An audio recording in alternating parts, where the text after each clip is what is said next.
네, 오늘은 마태복음 12장 38, 39절 말씀으로 부활, 모든 것을 확증한다는 제목으로 말씀을 나누겠습니다.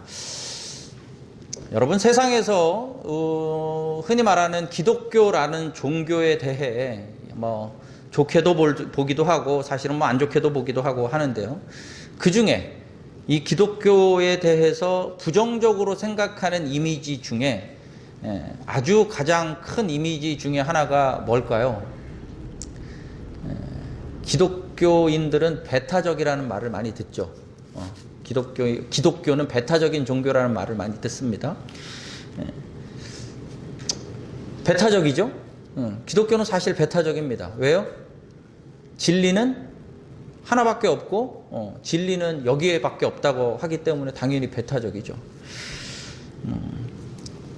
제가 늘 드는 예를 한 번 더 들겠습니다.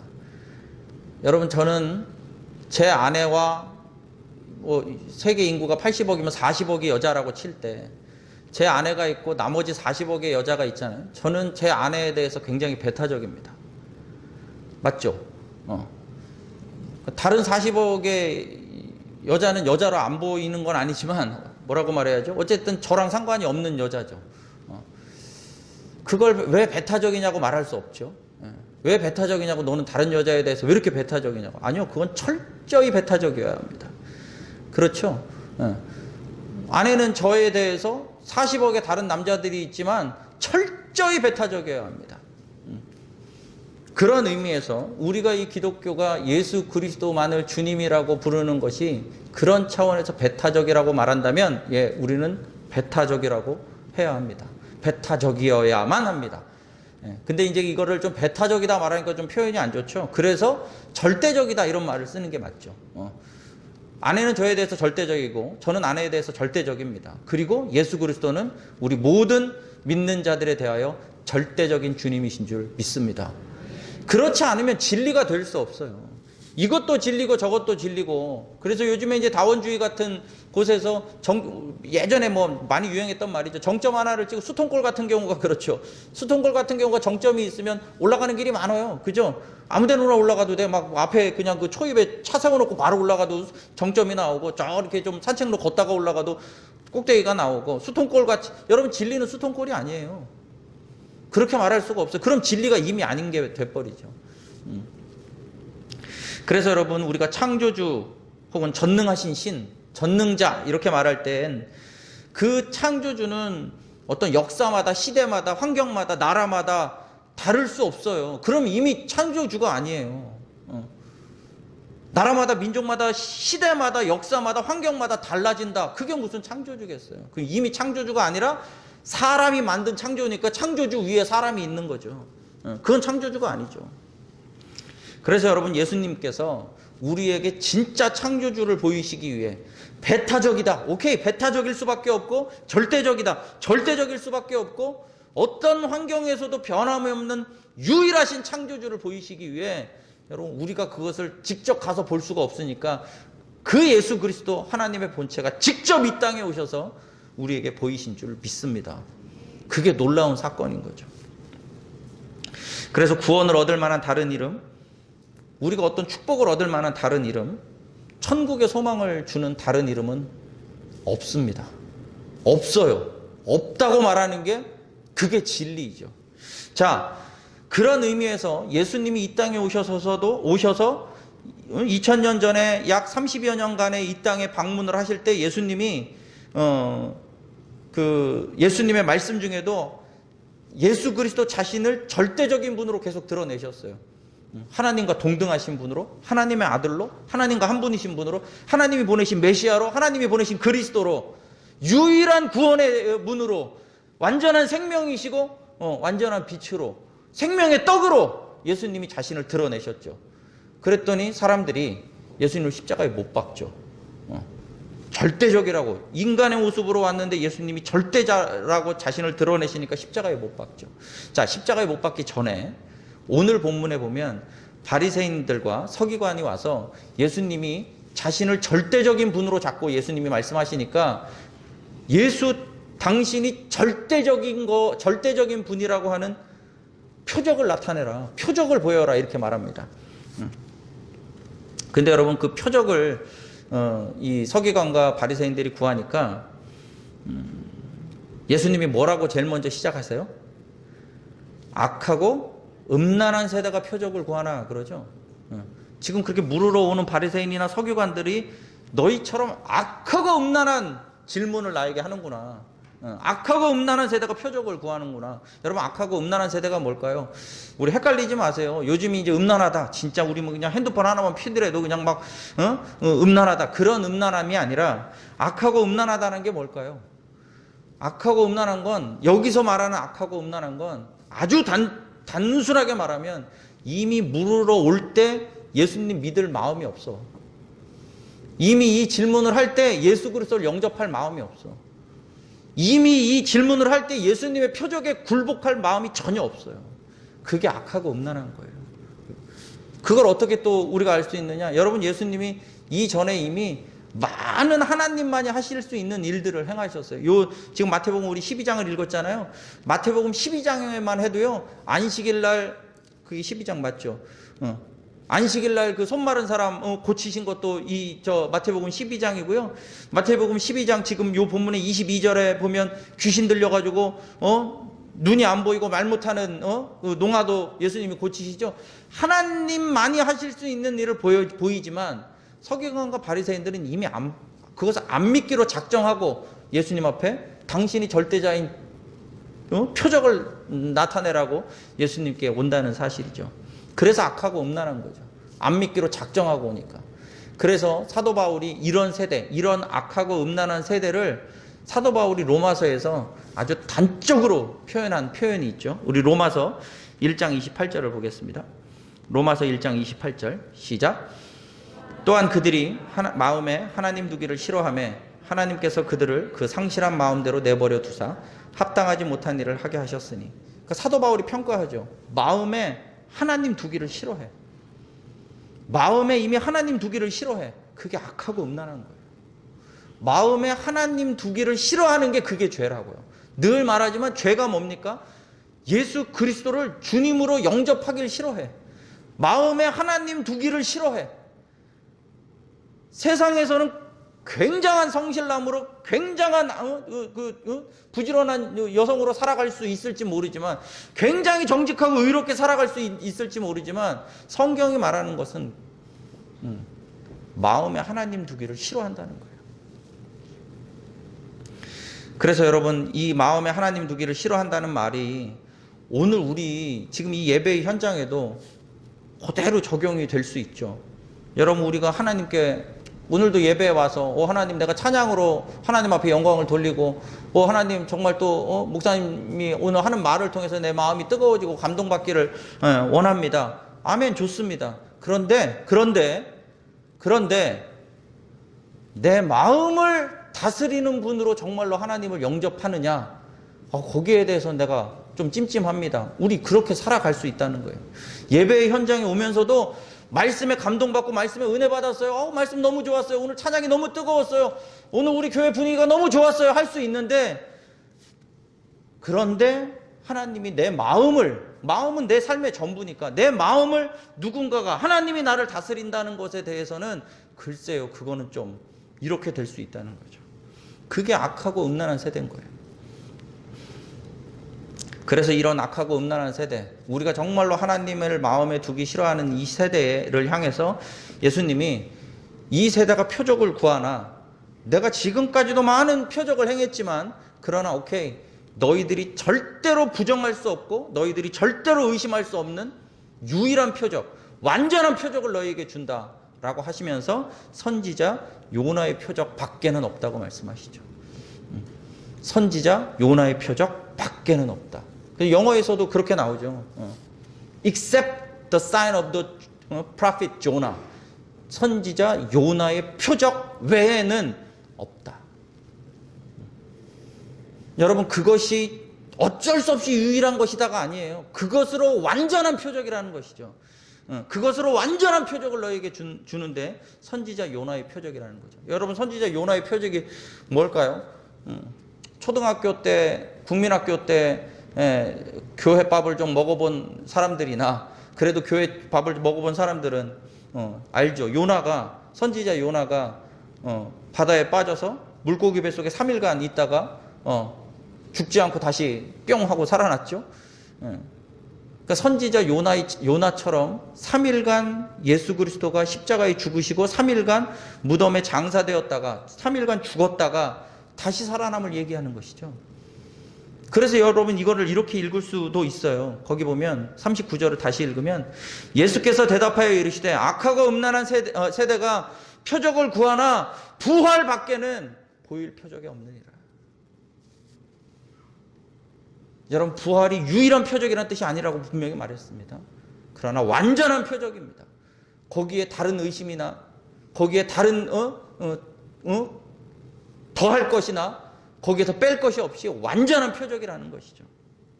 그래서 제가 여러분 이게 얼마나 완전한 표적이면 지금 마태복음 12장 우리가 38절 이하를 읽었는데 마태복음 16장에 보면 한 번 더 나오죠. 똑같은 말씀이 한 번 더 나와요. 바리새인과 사두개인들이 그때는 사두개인일 겁니다. 바리새인과 사두개인이 찾아와가지고 표적을 구하니까 예수님이 또 바리새인하고 사두개인한테 그래요. 너희가 악하고 음란한 세대가 표적을 구하나 선지자 요나의 표적밖에는 보일 표적이 없느니라.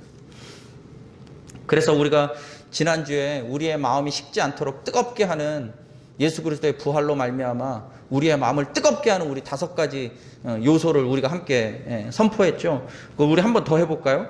자, 제가 5가지를 아마 이 PT에 나올 겁니다. PT를 보시고 우리 함께 선포하고 그 말씀을 읽고 아멘 아멘 우리 함께 하겠습니다. 시작. 부활, 하나님을 증거, 성결의 영으로는 죽은 자들 가운데서 부활하사 능력으로 하나님의 아들로 선포되셨으니 곧 우리 주 예수 그리스도이시니라. 아멘 아멘. 부활, 말씀을 모두 믿을 수 있음. 죽은 자 가운데서 살아나신 후에야 제자들이 이 말씀하신 것을 기억하고 성경과 예수께서 하신 말씀을 믿었더라. 아멘 아멘. 부활, 하나님의 사랑을 확증.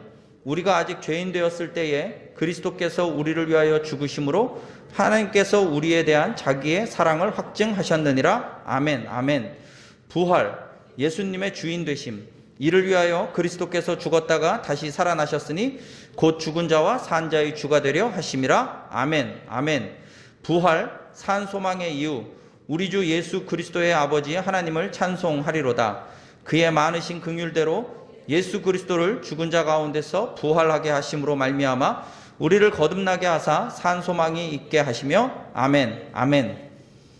여러분 예수 그리스도께서 죽으시고 다시 사심으로 말미암아 그것이 하나님께서 우리에게 주신 증거가 돼서 우리는 보이지 않지만 한 번도 본 적이 없지만 창조주 하나님을 믿을 수 있고 한 번도 우리가 만나뵌 적이 없는 그 하나님을 예수 그리스도를 통해 믿을 수 있고 또 우리가 예수 그리스도의 부활을 통해 이 말씀을 우리가 정말로 이 말씀을 다 이해 못하지만 우리는 다 이 말씀을 한 가지로 믿을 수 있는 자가 됐고 여러분 예수 그리스도의 부활은 무엇보다도 하나님이 우리를 뜨겁게 사랑하시는 증거인 줄 믿습니다. 여러분 하나님이 예수 그리스도가 우리의 주인 되심이라고 하는 것이 굉장히 우리를 굴욕적이게 만드는 창조주 앞에 아주 굴욕적인 피조물로 만드는 것이 아니라 하나님이 우리를 위하여 무엇을 진실로 행하셨는지를 알려주는 거잖아요. 예수님의 부활은 십자가 없이 어떻게 부활이 됩니까? 예수님의 십자가가 무엇인지를 우리에게 알려주는 것이죠. 그 십자가에 하나님의 본체가 우리를 위하여 기꺼이 당신의 물과 피를 쏟으신 줄 믿습니다. 그래서 하나님의 사랑을 확증하는 거예요. 하나님의 사랑을 그래서 확증하는 거예요. 또한 예수 그리스도의 부활로 말미암아 우리의 인생을 예수님이 주인 되셔서 여러분 우리의 주인 되심도 우리를 아주 굴복시키려고 하는 아주 우리를 짓이겨서 너는 내 말 들으라고 하시는 예수님이 아니라 이미 십자가에서 우리를 얼마나 사랑하시는지를 보여주셨다면 예수님이 우리의 주인 되심이란 여러분 우리의 삶을 우리 인생이 책임질 수 없는 우리의 삶을 창조주 하나님의 권세로 우리를 책임지시는 줄 믿습니다. 우리를 잘되게 하시는 게 아니라 우리를 하나님 편에서 보실 때 가장 아름답게 복되게 하시는 줄 믿습니다. 그게 예수님이 우리의 주인 되심이라는 의미죠. 또 예수님이 우리의 산소망이시죠. 여러분 우리가 소망이 어디 있어요? 소망의 근거가 어디 있습니까? 통장에 잔고가 늘어나면 소망입니까? 통장에 잔고가 줄면 소망이 끝나나요? 우리는 이 세상의 물리적이고 우리 눈에 보이는 것에 우리의 소망을 두지 않습니다. 왜냐하면 이 코끝에 호흡이 사라지면 아무것도 아닌 인생이 돼버려요. 코끝에 호흡이 딱 사라지면 아무것도 아닌 인생이 돼버린단 말이에요. 여러분 뭐 주변에 치매 걸리신 분들이나 뭐 정말 안타깝지만 치매 걸리신 분들이나 주변에 정말로 병원 생활 오래 하시는 분들 보시면 알잖아요. 인간이 건강 하나만 삐끗해도 뇌에 조금만 뭐 점 하나만 잘못돼도요. 예, 인간이 꼼짝달싹할 수 없는 거 아닙니까? 인간의 소망이 어디 있습니까? 건강한 것 같지만 여러분 우리 교회도 이제 나이가 이렇게 들어가잖아요. 나이가 들어가면서 마음이 좀 야 진짜 이게 건강이 진짜 야 이거 하루아침에 어떻게 될 수 있구나 이런 생각들을 다 하고 살죠. 우리가 이제 벌써. 여러분 우리 인간이 정말 소망이 어디에 있습니까? 소망이 도대체 세상에 어디에 소망을 두고 살겠습니까? 예수 그리스도가 우리의 소망이신 줄 믿습니다. 이 세상이 끝이 아닌 게 소망이에요. 이 세상이 잠깐 있다 가는 나그네의 삶이라는 것을 아는 게 그게 진짜 소망이에요. 그게 진짜 소망입니다. 여러분 지난주에 우리가 이렇게 5가지를 봤는데 오늘 다시 이제 5가지를 짧게 볼 겁니다. 그래서 이제 뭐 다음 주에 또 5개 합니까? 아니요. 이제 이 10가지를 우리가 반복하려고 해요. 그래서 이제 오늘 나머지 그 다음 5가지를 하는데 이 5가지를 다시 한번 우리 짧게 좀 나누겠습니다. 여러분 이제 6번 그 저번 순서대로 따지면 6번째라고 봐야 되는데요. 우리 예수 그리스도의 부활은 천국과 지옥을 실존하는 것으로 믿게 합니다. 천국과 지옥은 가보고 믿는 게 아니에요. 천국과 지옥은 방문해서 믿는 게 아니라 하나님을 본 적이 없어도 우리가 하나님을 믿듯이 천국과 지옥도 교회는 맨날 천국과 지옥이래. 요즘에 천국과 지옥 얘기도 안 해 교회에서. 왜요? 왜 안 할까요? 진짜 다른 교회에서들에서 안 해. 천국과 지옥 얘기를 안 해. 왜 안 할까요? 뭘 왜 안 해? 듣기 싫어하니까 안 하죠. 뭘 왜 안 하겠어? 뭐 천국과 지옥이 없어졌으니 안 하겠어? 듣기 싫어하니까 안 하죠. 근데 아까 말한 대로 여러분 이 세상이 전부면 이 세상이 정말로 끝이라면 우린 소망이 없어요. 이 세상이 전부라면요 낙이 없어요 우리에겐. 천국과 지옥을 어떻게 우리가 알 수 있느냐? 자, 누가복음 16장 22절 23절입니다. 누가복음 16장 22절 23절 시작. 이에 그 거지가 죽어 천사들에게 받들려 아브라함의 품에 들어가고 부자도 죽어 장사되매 그가 음부에서 고통 중에 눈을 들어 멀리 아브라함과 그의 품에 있는 나사로를 보고. 예, 여러분 이거 누가 하신 말씀이죠? 예수님이 하신 말씀입니다. 예수님이 뭘 묘사하신 거예요?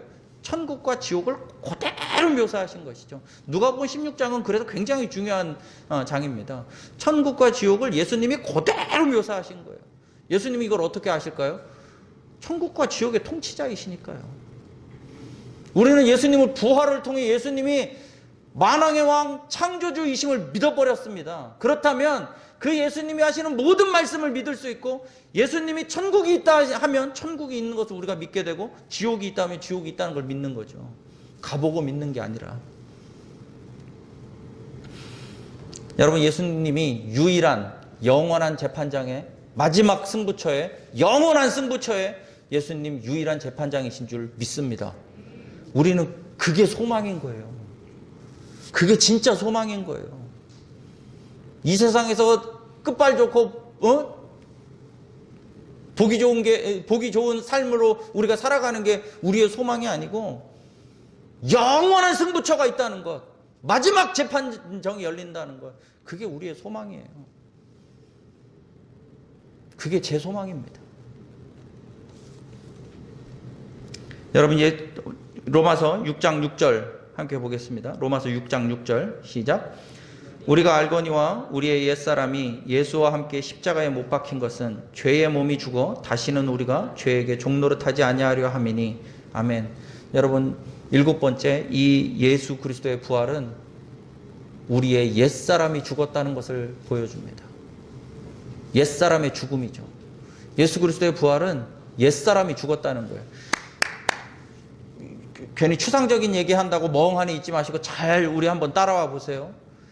여러분, 아니 나는 난데 옛사람이, 나의 옛사람이 죽었다는 게 뭐냐? 마치 무슨 뭐 다른 종교에서 말하는 윤회 뭐 이런 것처럼 무슨 뭐 전생이냐가 아니고, 여러분 우리의 옛사람이 죽은 것은요, 우리의 눈으로 확인하는 게 아니에요. 다시 한번요. 우리의 눈으로 볼 때, 제가 여러분들을 볼 때, 옛사람이 죽었다. 우리의 눈에 보이는 게 아니에요. 목사님 저렇게 외치시는데 내 눈에는 목사님의 옛사람이 죽은 게 안 보이는데, 안 보이는 게 맞아요. 옛사람의 죽음은 우리의 눈으로 보는 것이 아니고 하나님의 눈으로 보는 것인 줄 믿습니다. 여러분, 우리의 눈은 중요하지 않아요. 정말로 창조주가 계시다면 우린 피조물인데 우리의 눈이 뭐가 중요하겠어요? 우리가 우리를 어떻게 바라보는지가 뭐가 중요하겠어요? 하나님이 우리를 어떻게 보시느냐가 중요하죠. 그런데 옛사람이 죽었다는 건 하나님이 우리에게 오케이, 너의 옛사람은 죽었어. 너가 예수 그리스도를 믿음으로 말미암아 너의 옛사람은 죽었다고 내가 판정해 줄게. 그게 옛사람의 죽음이에요. 그럼 옛사람이 왜 죽어야 할까요? 예수 그리스도를 믿지 않고 또 예수 그리스도의 주되심을 거부하고 예수님과 함께 살지 않다가, 그러나 예수 그리스도로 말미암아 예수님이 나의 인생의 완전한 주인이 되실 때, 우리가 그 이전에 예수 그리스도와 상관없던 삶에서, 여러분 예수 그리스도와 상관없던 삶이라고 하는 건 그 어떤 큰 죄도, 심지어 그 어떤 큰 죄도 예수 그리스도께서 옛사람으로 취급하시고 그 옛사람을 죽었다고 판정하시는 거예요. 우리 세상에서 우리의 이 믿음을, 이 성경을 굉장히 오해할 때, 야, 니네는 가가지고 예수님 용서해 주세요. 그럼 다 용서해 받는다며? 그렇게 따지면 천국 못 갈 사람이 누가 있냐? 이렇게 말하지만, 여러분, 우리가 예수 그리스도 앞에 정말로 회개한다는 것은 예수 그리스도의 주되심이 우리 안에 완전한 실제가 될 때, 예수의 주되심으로 말미암아 우리가 큰 죄를 지었으면 그걸로 우리가 어떻게 할 수가 없잖아요. 내가 정리할 수가 없잖아요. 처리할 수가 없고 해결할 수가 없지만, 우리가 우리 자신을 어떻게 보느냐가 중요한 게 아니라 창조주 하나님이 우리를 어떻게 보시느냐인데, 우리가 예수 그리스도와 연합할 때 예수님의 십자가에 못 박혀 죽으심을 우리의 옛사람이 죽음과 동일하게 여기신다는 거죠. 그래서 우리는 옛사람의 죽음을 나 스스로 확인하는 게 아니라 예수님의 십자가를 바라보면서 예수님이 죽으실 때 내가 예수 그리스도와 상관없던 나의 삶이 십자가에 못 박히고 우리는 옛사람이 죽고 우리는 거듭난 인생이 된 줄 믿습니다. 거기에서 모든 죄가 떠나가고 모든 죄책감이 사라지고, 여러분 우리의 모든 죄뿐만이 아니라 우리가 어린 시절부터 가져왔던 모든 상처와 모든 쓴뿌리와, 여러분 그래서 우리가 간증 같은 것도 들어야 해요. 왜 그러느냐? 잘 보세요. 왜 우리가 간증 같은 것도 들어야 되고 나눠야 되느냐? 여러분, 과거에 있었던 상처와 쓴뿌리, 어린 시절부터 쌓여온 옛 자아로부터 쌓여온 이 쓴뿌리와 상처들을 어떻게 해결하시겠습니까?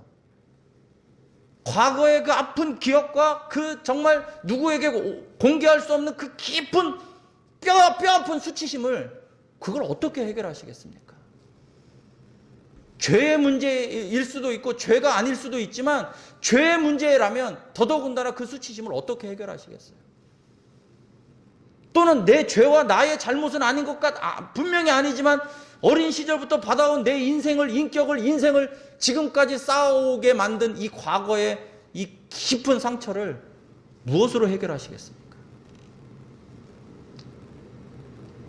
여러분, 그것은 내가 해결할 수 있는 게 아니에요.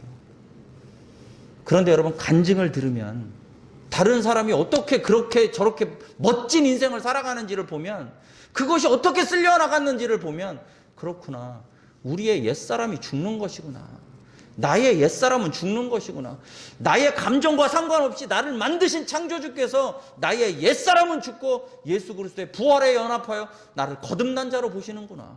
그러면 나는 과거에 얽매일 자가 아니구나, 과거의 깊은 수치심 가운데 더 이상 빠져 있을 자가 아니구나, 깊은 죄의 절망감이 더 이상 나를 흔들 수 없구나. 여러분, 예수 그리스도의 부활로 말미암아 옛사람이 죽었다고 선포하시기를 주님의 이름으로 축원합니다.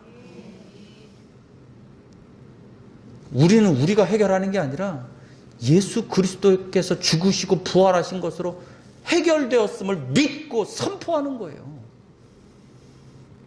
저인들 왜 깊은 상처와 수치심이 없겠습니까? 지난주에도 한번 제가 말씀을 잠깐 드렸죠. 목사 아들로 겪는 수치심이 굉장히 컸습니다.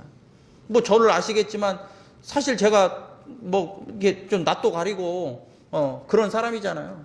목사 아들로 겪는 정말 깊은 수치심이 있어요. 그걸 어떻게 해결해 줍니까? 누가 해결해 줍니까? 뭐 어떤 판사가 와가지고 변호사가 와가지고 나를 변호해주고 너는 이제 괜찮다고 해줍니까? 해줄 사람이 없죠.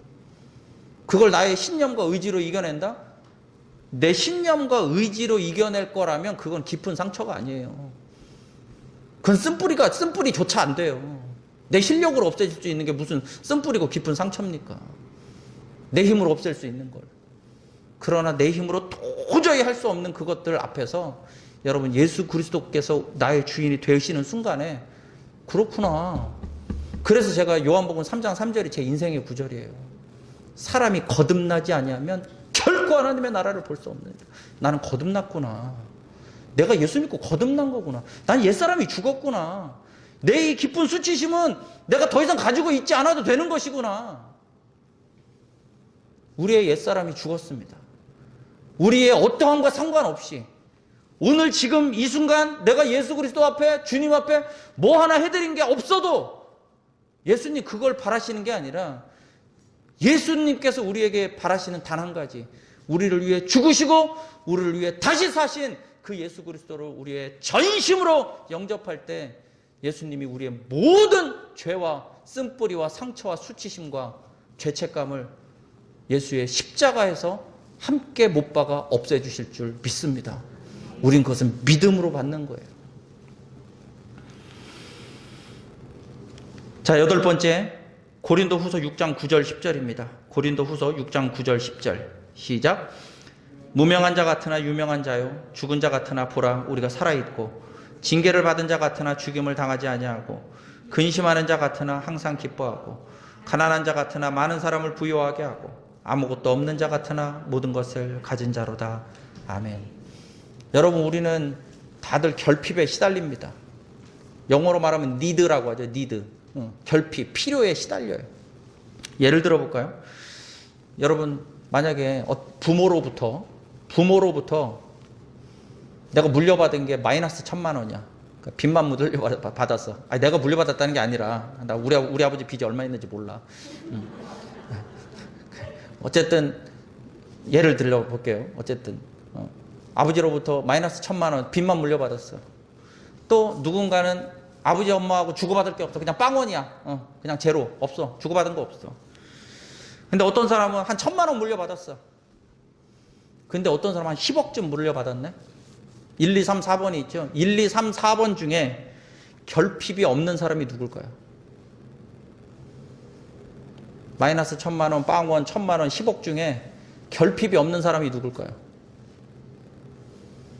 예? 결핍이 없는 사람이 누굴까요? 이미 정답은 나왔죠. 결핍이 없는 사람이 없다니까. 10억 받은 사람은 뭐가 결핍일까요? 내 친구는 20억 받았으니까. 결핍이지. 아니, 여러분 웃고 말할 일이 아니죠. 여러분 전교 1등 하다가 전교 2등 하면 왜 막 미안한 얘기지만 왜 자기를 막 괴롭히고 막 심지어는 막 진짜 못된 짓도 하고 왜 그렇습니까? 전교 꼴찌 어떻게 살으라고? 전교 1등 하다가 전교 2등으로 오랜만에 한 10년 만에 전교 2등 했는데 막 자기는 막 죽을 놈이라고 막 그래. 왜 그럴까요? 여러분, 결핍은 우리가 해결할 수 없어요. 농담처럼 말씀드리지만 우리가 다 그런 존재예요. 내 결핍을 누가 해결합니까? 우리 지난주에도 제가 말씀드렸지만 저는요 잘 살지 않아도 10억 필요 없어요. 목사님, 조금만 더 있으면 돼요. 여러분, 그 결핍을 해결이 안 돼. 조금 더 있으면 조금 더 있어야 되고, 조금 더 주면 조금 더 있어야 된다니까. 그 결핍을 해결이 안 돼요. 여러분, 입 바른 말로 예를 들어서 뭐 1,000만 원 부모한테 받은 사람이 마이너스 1,000만 원 보면서 위로받을 것 같습니까? 위로가 되든가요, 정말 그게? 야, 나는 그래도 우리 부모님한테 주고받은 건 없지만 빚도 안 물려받았으니까 쟤는 마이너스 1,000만 원이네. 그게 위로가 되냐고요. 우리의 결핍이 위로가 안 돼요. 무슨 이빠른 소리로 무슨 상대적인 비교를 해서 위로가 안 돼. 그 결핍을 채울 수가 없죠. 여러분, 지금 제가 돈으로 예를 들었지만 가장 쉬운 예로 결핍이 그것밖에 없습니까? 쟤는 저렇게 생겼는데 왜 나는 왜 이렇게 생겼을까? 쟤는 키가 저만한데 나는 왜 이만할까? 쟤네 부모님은 저렇게 인격적인데 우리의 부모님은 왜 그럴까? 아니, 저 집 자식은, 뭐, 서포트도 많이 안 해주는데 저렇게 잘하는데 우리 집 자식은 이렇게 서포트 하는데 왜 안 될까? 저 집 자식은 어떻게 우연히 그렇게 해서 좋은 회사 들어갔다는데 얘는 지질하게 고생하는데 왜 뭐가 안 될까? 아, 저 집 친정은 저렇게 잘해주는데 우리 집 친정은 왜 그럴까? 저 집 시댁은 그렇게 시부모님이 좋은데 우리 시부모는 왜 이 모양일까? 더 해볼까요? 여러분, 그 결핍을 누가 채워줍니까? 하나하나 정리를 하시겠습니까? 그게 정리가 될까요? 여러분, 우리의 인생의 문제는 아까 말씀드린 대로 옛사람이 죽고 예수 그리스도 안에서 거듭난 자여야 해결이 됩니다. 예수님이 이 땅에 오신 이유는 우리에게 천국을 열어주시기 위해 오셨지만 단순히 천국만이 아니라 이 땅에서 우리의 삶 가운데 오늘 고린도후서 6장 9절 10절에서 말하잖아요. 결핍에 시달리고 늘 세상 가운데 눌려 사는 우리에게 너 안에 내가 있으면 예수님 너 안에 내가 있으면 너가 옛사람이 죽고 거듭난 자로 살면 너는 아무것도 없는 자 같으나 세상으로 볼 때는 결핍인 것 같지만 너는 모든 것을 가진 자야. 여러분, 이 말씀이 우리의 삶 가운데 실제가 되기를 주님의 이름으로 축원합니다. 여러분, 그래서 말씀은 말씀대로 믿지만 그 말씀이 우리의 삶 가운데 실제가 돼야 돼요. 체험을 하는 거예요. 그래서 요즘에 간증이 필요한 거죠. 우리가 서로 목장에서 여러분 그런 얘기들을 주고받으세요. 저도 요즘에 그런 얘기들을 많이 들어요. 가진 게 없고 형편은 무아지경이야. 형편 없어. 내 형편이, 내 상황이 정말 눈 뜨고 바라볼 수 없어. 근데 이상해. 이 눈 뜨고 바라볼 수 없는 형편 가운데서도 이상해. 왜 예수님이 이렇게 살아계신지, 내 마음이 왜 이렇게 평안한지, 감정은 휘둘리니 눈에서 눈물은 떨어질지언정 찬송이 왜 그치지 않는지,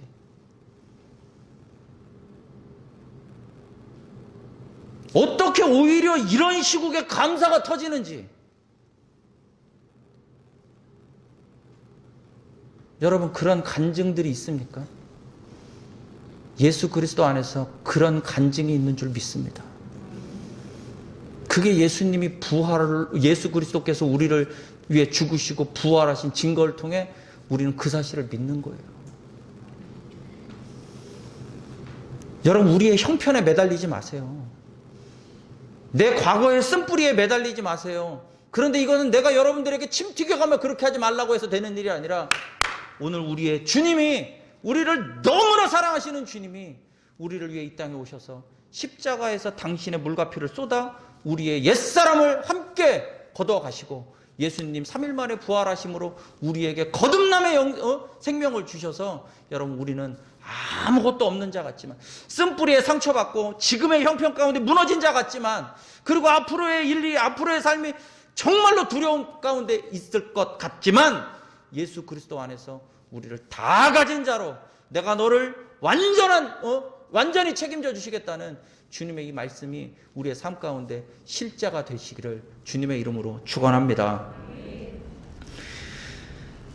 자, 아홉 번째 우리 에베소서 4장 3절입니다. 에베소서 4장 3절 시작. 평안에 매는 줄로 성령이 하나 되게 하신 것을 힘써 지키라. 아멘. 여러분, 하나 되게 하신, 그래서 여러분, 우리 성경에 한 몸이라는 것이 딱 두 가지가 있죠. 한 몸이 뭡니까? 성경이 말하는 한 몸은 딱 두 가지 공동체밖에 없잖아요. 한 몸에 첫 번째 가정이고, 작게는 부부고, 그게 한 몸. 성경이 말하는 남자가 부모를 떠나 여자와 한 몸이 되게 하셨으니, 하나님이 한 몸 되게 하시는 거, 한 몸 되게 하시는 거. 두 번째는 교회죠. 너희는 그리스도의 몸이니, 그리스도의 몸으로 한 몸으로 부름받은, 가정과 교회가 한 몸인 거예요. 그런데 여러분, 여기 에베소서 4장 3절에 보시면 힘써 지키라고 하죠. 그 하나됨을 힘써 지키랍니다. 잘 들어보세요. 잘 들어보세요. 거기 저 중간에 3월 19일 날 저 일치리는 사람들 잘 들어봐요. 성경에 유일하게 한 몸이라고 한 건 딱 두 공동체밖에 없어요. 너의 남편과 너의 아내가 한 몸이라는 거예요. 다시 말하지만 여러분, 그것은 우리의 인간의 눈으로 보는 게 아니에요. 지금 이 모든 것은 인간의 눈으로 보는 게 아니에요. 인간의 눈으로 보면 남자 따로 여자 따로죠. 그러나 하나님이 보실 때 남자와 여자를 만나게 하시고 한 몸 되게 하신다는 거예요. 그건 하나님이 보시는 거예요. 하나님이 그렇게 보신다는 거예요. 그런데 이 에베소서 4장 3절에 그러죠. 그 한 몸됨을 힘써 지키라고 하죠. 우리 교회도 여기 지금 많지 않아도 우리가 다수의 사람이 있는데 이게 어떻게 한 몸이에요? 우리의 눈으로 보기에는 한 몸이 아닌 것 같아. 목사님 한 몸은커녕요.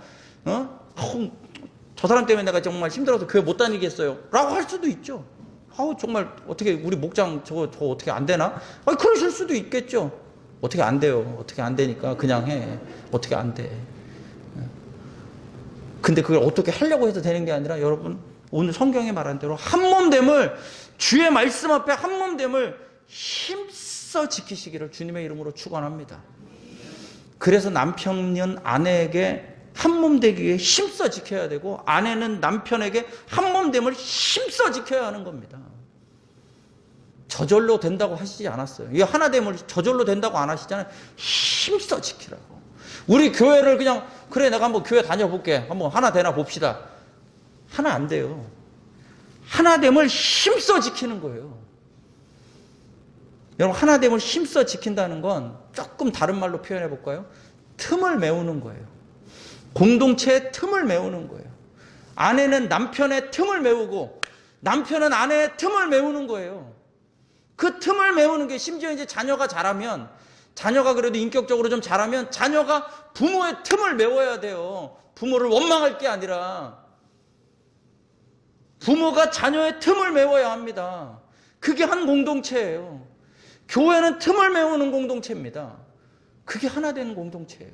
힘써 지켜야 되는 공동체예요. 하나님이 한 몸 되게 하신 줄 믿습니다.